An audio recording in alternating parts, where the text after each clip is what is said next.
Meet the copper ore. The newest ore to come to Minecraft 1.17. Today we're going to be talking about how you can find this new ore and what its uses are. Finding copper ore is actually quite simple. So if you're in between there 0 and 64, then you can find copper ore. But however, when 1.18 arrives and gives us all the new cave generation and changes the time limit inside the game, you'll then be able to find copper ore in between there 64 and negative 64. Whenever you go ahead and break it, you'll now get yourself raw copper. So raw copper is going to be the item that's going to be used if you want to be able to get yourself some ingots.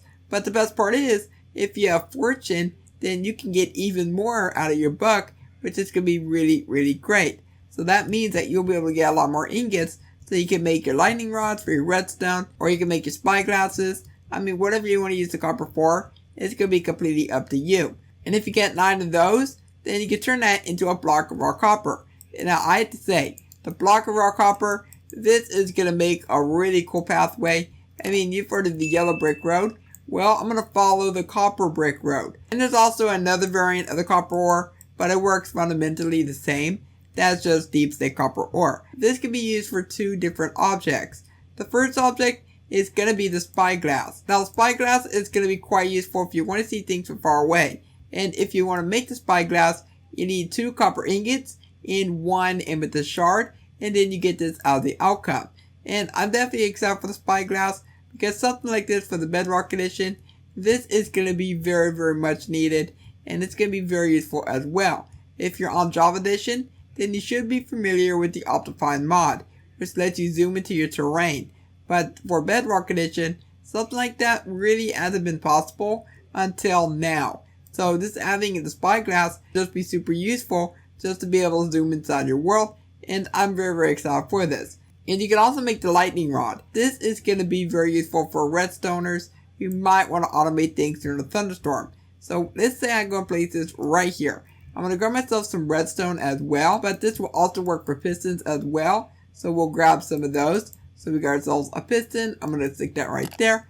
We're going to stick another piston right there. Now I'm going to go set the weather to rain. Then I'm going to set the weather to thunder. So there we go. And now that it's thundering, we should be able to get ourselves a lightning strike. You can also use a trident. We're going to enchant the trident with channeling. You now have channeling. Now if I go ahead and throw this just right at the lightning rod, then lightning should strike down. Now if I were to throw this lightning rod and not miss this time, oh wait, the thunder actually did it for us this time. Now if I were to go and throw the lightning rod and not miss this time, then as you can see, we get ourselves some lightning strikes, and this will only happen during a thunderstorm. But however, if you just want it to be automated, I just suggest waiting for the lightning to strike itself, because if it just strikes down by itself, then it's going to be able to automate things and not depend on you throwing the trident every single time. And I'm really excited to see what people are going to come up with whenever it comes to the lightning rod.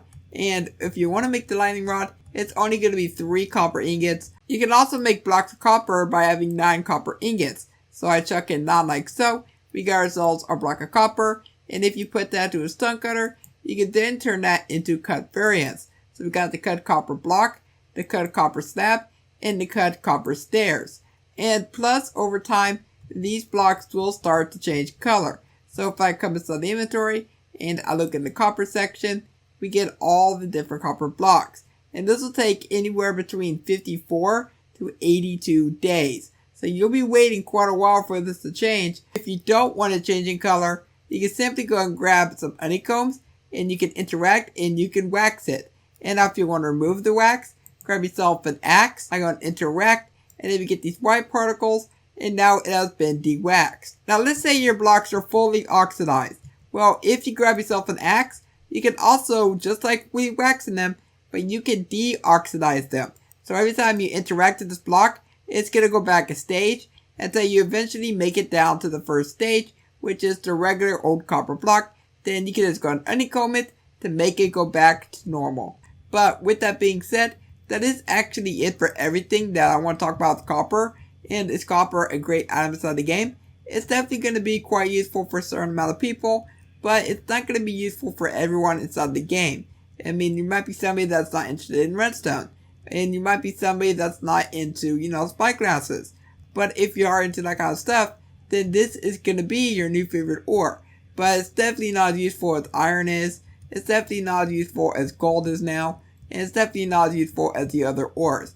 But it does have its place somewhere inside the game, which is quite nice. But with that being said, I do want to hear your thoughts down below in the comments on what you think of copper.